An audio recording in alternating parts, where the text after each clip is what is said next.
Ladies and gentlemen, it is a great honor to introduce Mr. James Madison of Orange County, Virginia, the driving force for the establishment of the Constitution, a new government for a new nation.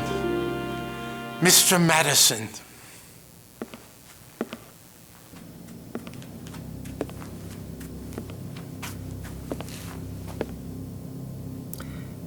We, the people of the United States, in order to form a more perfect union, establish justice, ensure domestic tranquility, provide for the common defense, promote the general welfare, and secure the blessings of liberty to ourselves and our posterity, do ordain and establish this Constitution for the United States of America. Article 1. Section 1. All legislative powers herein granted shall be vested in a Congress of the United States, which shall consist of a Senate and House of Representatives. Section 2. The House of Representatives shall be composed of members chosen every second year by the people of the several states, and the electors in each state shall have the qualifications requisite for electors of the most numerous branch of the state legislature. No person shall be a representative who shall not have attained to the age of 25 years and been 7 years a citizen of the United States, and who shall not, when elected, be an inhabitant of the state in which he shall be chosen. Representatives and direct taxes shall be apportioned among the several states, which may be included within this union according to their respective numbers, which shall be determined by adding to the whole number of free persons, including those bound to service for a term of years, and excluding Indians not taxed, 3/5 of all other persons. The actual enumeration shall be made within 3 years after the first meeting of the Congress of the United States, and within every subsequent term of 10 years, in such manner as they shall by law direct. The number of representatives shall not exceed 1 for every 30,000, but each state shall have at least 1 representative, and until such enumeration shall be made, the state of New Hampshire shall be entitled to choose 3, Massachusetts 8, Rhode Island and Providence Plantations 1, Connecticut 5, New York 6, New Jersey 4, Pennsylvania 8, Delaware 1, Maryland 6, Virginia 10, North Carolina 5, South Carolina 5, and Georgia 3. When vacancies happen in the representation from any state, the executive authority thereof shall issue writs of election to fill such vacancies. The House of Representatives shall choose their Speaker and other officers, and shall have the sole power of impeachment. Section 3. The Senate of the United States shall be composed of 2 senators from each state, chosen by the legislature thereof, for 6 years, and each senator shall have 1 vote. Immediately after they shall be assembled in consequence of the first election, they shall be divided as equally as may be into 3 classes. The seats of the senators of the first class shall be vacated at the expiration of the 2nd year, of the 2nd class of the expiration of the 4th year, and of the 3rd class at the expiration of the 6th year, so that 1/3 may be chosen every 2nd year. And if vacancies happen by resignation or otherwise, during the recess of the legislature of any state, the executive thereof may make temporary appointments until the next meeting of the legislature, which shall then fill such vacancies. No person shall be a senator who shall not have attained to the age of 30 years and been 9 years a citizen of the United States, and who shall not, when elected, be an inhabitant of that state for which he shall be chosen. The Vice President of the United States shall be President of the Senate, but shall have no vote unless they be equally divided. The Senate shall choose their other officers and also a president pro tempore, in the absence of the vice president or when he shall exercise the office of the President of the United States. The Senate shall have the sole power to try all impeachments when sitting for that purpose. They shall be on oath or affirmation. When the President of the United States is tried, the Chief Justice shall preside, and no person shall be convicted without concurrence of 2/3 of the members present. Judgment in cases of impeachment shall not extend further than to removal from office and disqualification to hold and enjoy any office of honor, trust, or profit under this United States. But the party convicted shall nevertheless be liable and subject to indictment, trial, judgment, and punishment according to law. Section 4. The times, places, and manners of holding elections for senators and representatives shall be prescribed in each state by the legislature thereof. But the Congress may at any time by law make or alter such regulations, except as to the places of choosing senators. The Congress shall assemble at least once every year, and such meeting shall be on the first Monday in December, unless they shall by law appoint a different day. Section 5. Each House shall be the judge of the elections, returns, and qualifications of its own members, and a majority of each shall continue a quorum to do business, but a small number may adjourn from day to day, and may be authorized to compel the attendance of absent members in such manner and under such penalties as each House may provide. Each House may determine the rules of its proceedings, punish its members for disorderly behavior, and with the concurrence of 2/3, expel a member. Each House shall keep a journal of its proceedings, and from time to time publish the same, excepting such parts as may in their judgment require secrecy. And the yeas and nays of the members of either House on any question shall, at the desire of 1/5 of those present, be entered on the journal. Neither House, during the session of Congress, shall, without the consent of the other, adjourn for more than 3 days, nor to any other place than that in which the two houses shall be sitting. Section 6. The senators and representatives shall receive a compensation for their services to be ascertained by the law and paid out to the Treasury of the United States. They shall, in all cases, except treason, felony, and breach of the peace, be privileged from arrest during their attendance of the session of their respective houses, and in going to and returning from the same, and for any speech or debate in either House, they shall not be questioned in any other place. No senator or representative shall, during the time for which he was elected, be appointed to any civil office under the authority of the United States, which shall have been created, or the emoluments whereof shall have been increased during each time. And no person holding any office under the United States shall be a member of either House during his continuance in office. Section 7. All bills for raising revenue that shall originate in the House of Representatives, but the Senate may propose or concur with amendments as on other bills.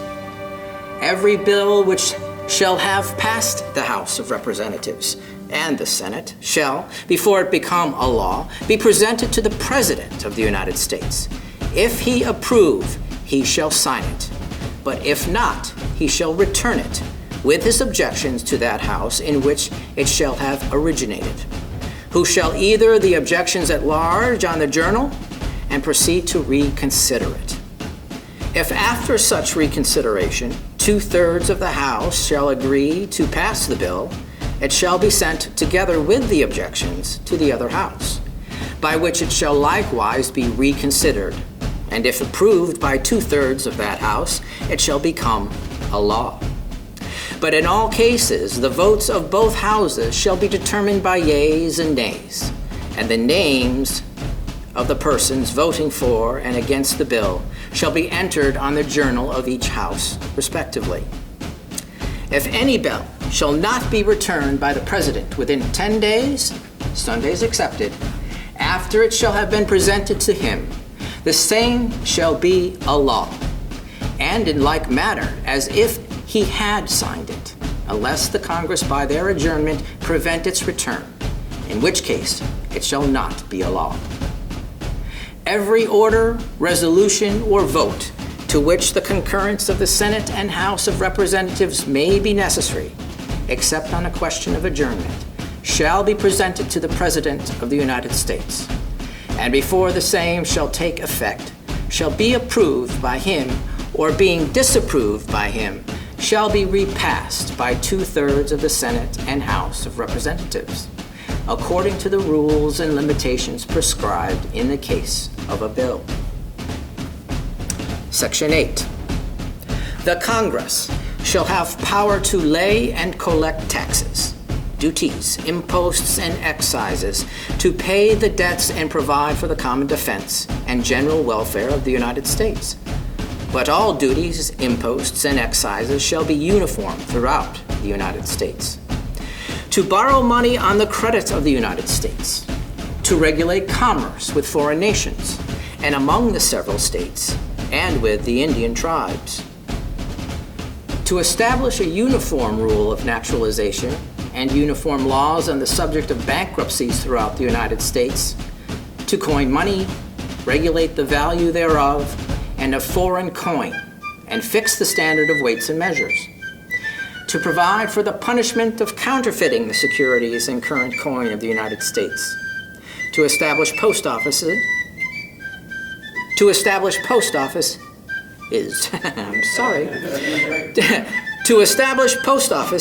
and post roads, to promote the progress of science and useful arts by securing for limited times to authors and inventors the exclusive right to their respective writings and discoveries, to constitute tribunals inferior to the Supreme Court, to define and punish piracies and felonies committed on the high seas and offenses against the law of nations, to declare war, grant letters of marque and reprisal, and make rules concerning captures on land and water, to raise and support armies, but no appropriation of money to that use shall be for a longer term than 2 years, to provide and maintain a navy, to make rules for the government and regulation of the land and naval forces, to provide for calling forth the militia to execute the laws of the Union, suppress insurrections, and repel invasions, to provide for organizing, arming, and disciplining the militia, and for governing such part of them as may be employed in the service of the United States, reserving to the states, respectively, the appointment of officers and the authority of training the militia according to the discipline prescribed by Congress, to exercise exclusive legislation in all cases whatsoever over such district not exceeding 10 miles square as may by cession of particular states and the acceptance of Congress become the seat of the government of the United States, and to exercise like authority over all places purchased by the consent of the legislature and the state in which the same shall be, for the erection of forts, magazines, arsenals, dockyards, and other needful buildings, etc., and to make all laws which shall be necessary and proper for the carrying into execution the foregoing powers, and all other powers vested by this Constitution in the government of the United States, or in any department or officer thereof. Section 9. The migration or importation of such persons as any of the states now existing shall think proper to admit shall not be prohibited by the Congress prior to the year 1808. But a tax or duty may be imposed on such importation, not exceeding $10 for each person.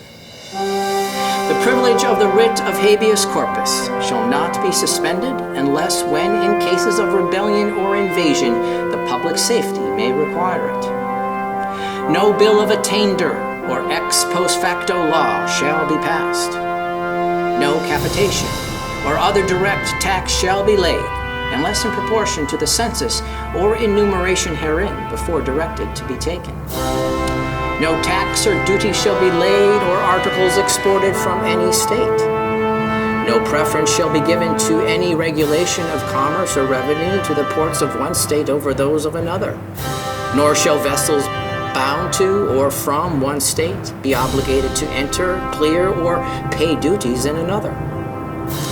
No money shall be drawn from the treasury, but in consequence of appropriations made by law. And a regular statement and account of the receipts and expenditures of all public money shall be published from time to time. No title of nobility shall be granted by the United States, and no person holding any office of profit or trust under them shall, without the consent of Congress, accept of any present, emolument, office, or title of any kind whatever, from any king, prince, or foreign state. Section 10.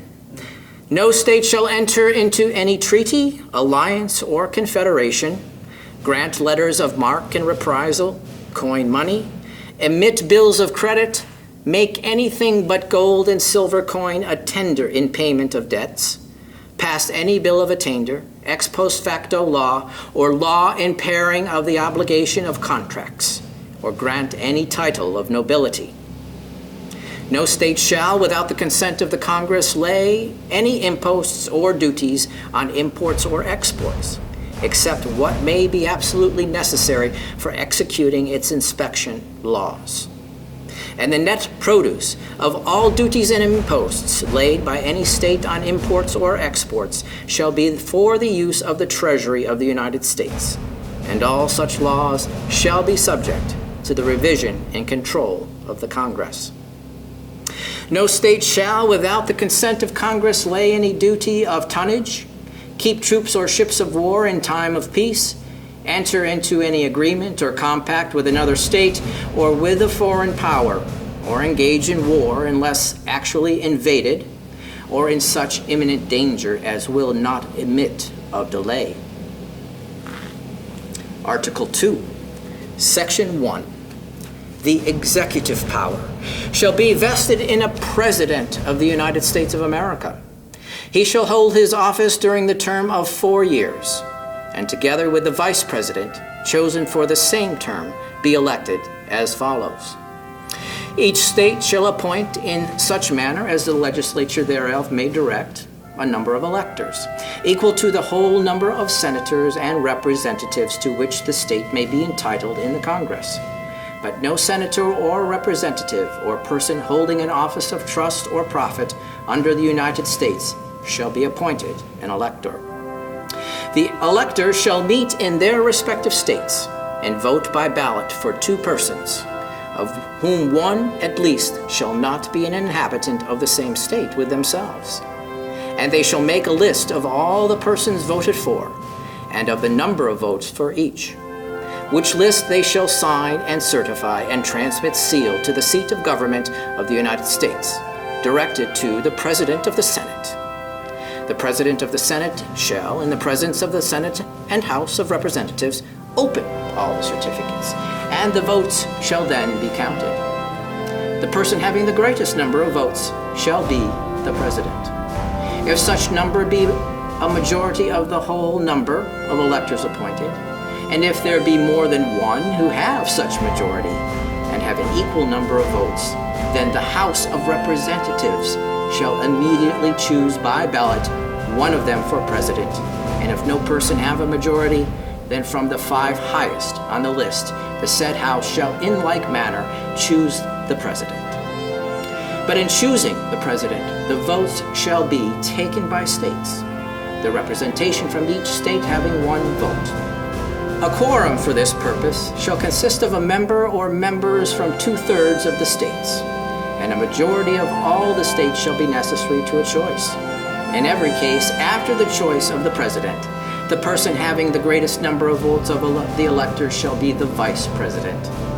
But if there should remain 2 or more who have equal votes, the Senate shall choose from them by ballot the vice president.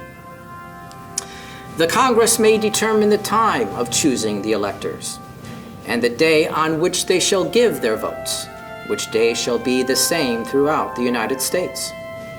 No person except a natural-born citizen or a citizen of the United States at the time of the adoption of this Constitution shall be eligible to the office of president. Neither shall any person be eligible to that office who shall not have attained to the age of 35 years and been 14 years a resident within the United States. In case of the removal of the president from office, or of his death, resignation, or inability to discharge the powers and duties of the said office, the same shall devolve on the vice president.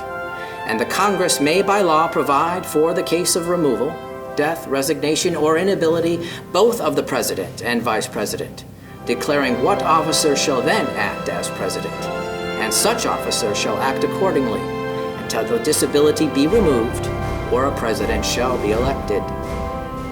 The president shall, at stated times, receive for his services a compensation, which shall neither be increased nor diminished during the period for which he shall have been elected. And he shall not receive within that period any other emolument from the United States or any of them. Before he enter on the execution of his office, he shall take the following oath of affirmation. I do solemnly swear or affirm that I will faithfully execute the office of the President of the United States and will, to the best of my ability, preserve, protect, and defend the Constitution of the United States. Section 2.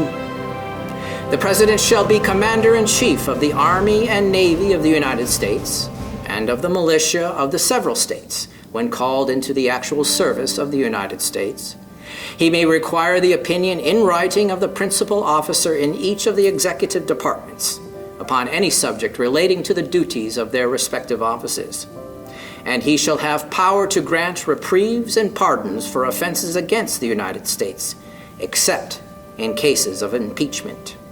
He shall have power, by and with the advice and consent of the Senate, to make treaties, provided 2/3 of the senators present concur. And he shall nominate, and by and with the advice and consent of the Senate, shall appoint ambassadors, other public ministers and consuls, judges of Supreme Court, and all other officers of the United States, whose appointments are not herein otherwise provided for, and which shall be established by law.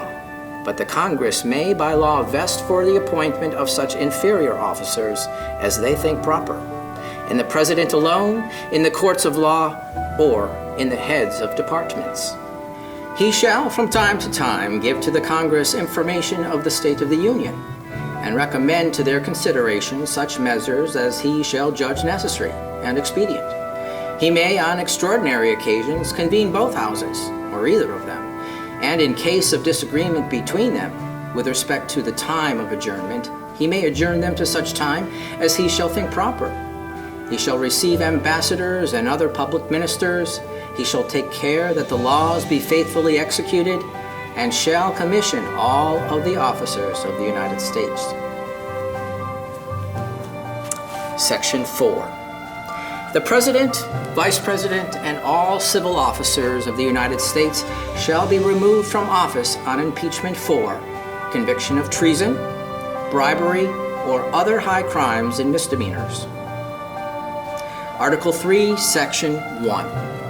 The judicial power shall extend to all cases in law and equity arising under this Constitution, the laws of the United States, and treaties made or which shall be made under their authority.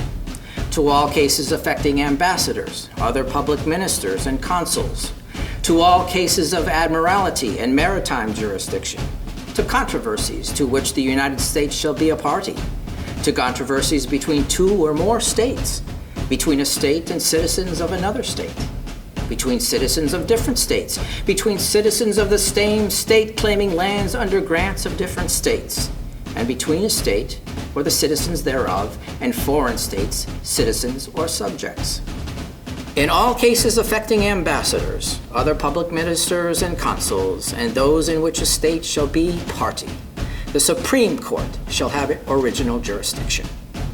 In all other cases before mentioned, the Supreme Court shall have appellate jurisdiction, both as to law and fact, with such exceptions and under such regulations as the Congress shall make.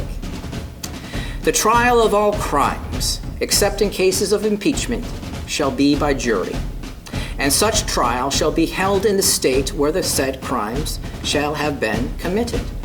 But when not committed within any state, the trial shall be at such place or places as the Congress may by law have directed. Section 3.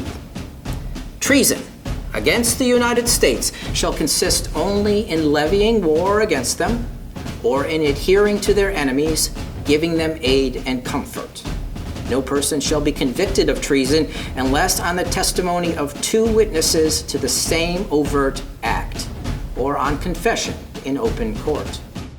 The Congress shall have power to declare the punishment of treason, but no attainder of treason shall work corruption of blood or forfeiture except during the life of the person attainted. Article 4, Section 1. Full faith and credit shall be given in each state to the public acts, records, and judicial proceedings of every other state. And the Congress may, by general laws, prescribe the manner in which such acts, records, and proceedings shall be proved, and the effects thereof. Section 2. The citizens of each state shall be entitled to all privileges and immunities of citizens in the several states.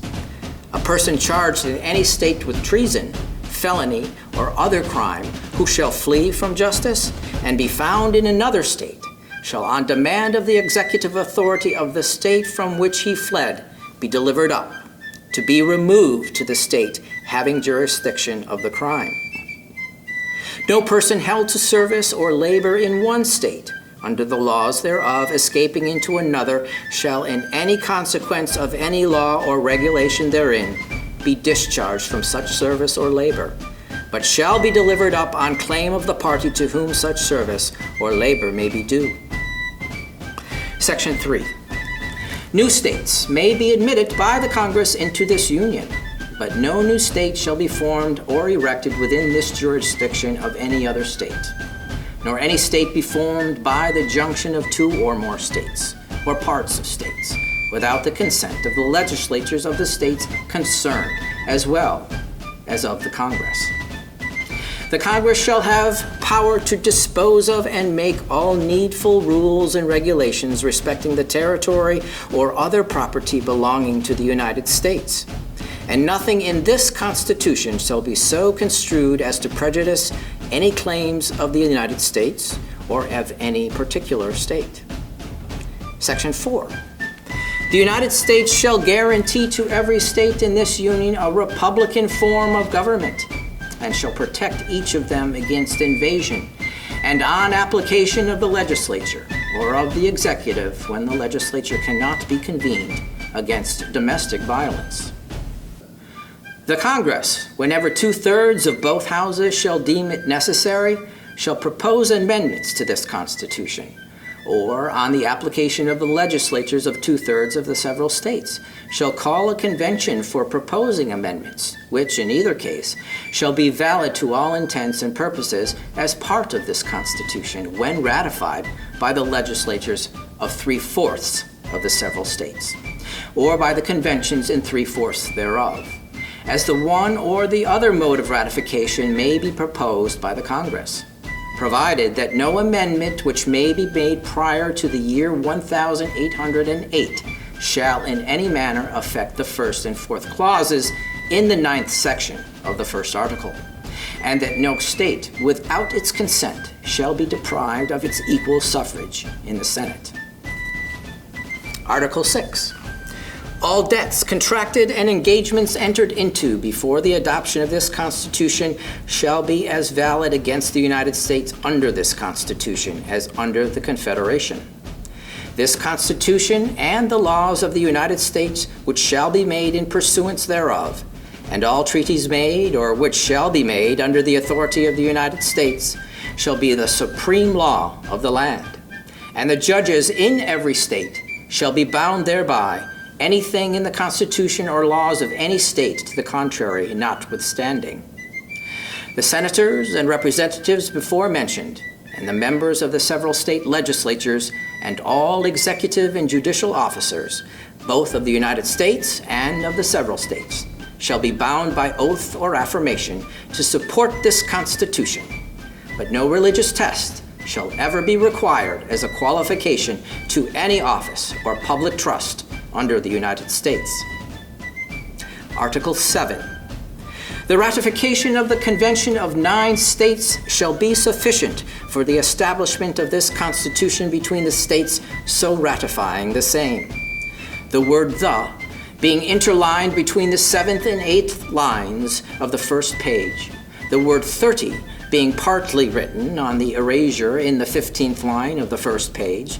The words "is tried" being interlined between the 32nd and 33rd lines of the first page, and the word "the" being interlined between the 43rd and 44th lines of the second page. Done in convention by the unanimous consent of the states present, the 17th day of September in the year of our Lord, 1787, and of the independence of the United States of America, the 12th, in witness whereof we have hereunto subscribed our names. G. Washington, President and Deputy from Virginia. I confess that I do not entirely approve this Constitution at present. But, sir, I'm not sure I should ever approve it. For having lived so long, I have experienced many instances of being obliged, by better information or fuller consideration, to change opinions on important subjects which I once thought right but found to be otherwise. It is therefore that the older I grow, the more apt I am to doubt my own judgment, and to pay more respect to the judgment of others. In those sentiments, sir, I agree to the Constitution with all its faults, if they are such, because I think a general government necessary for us.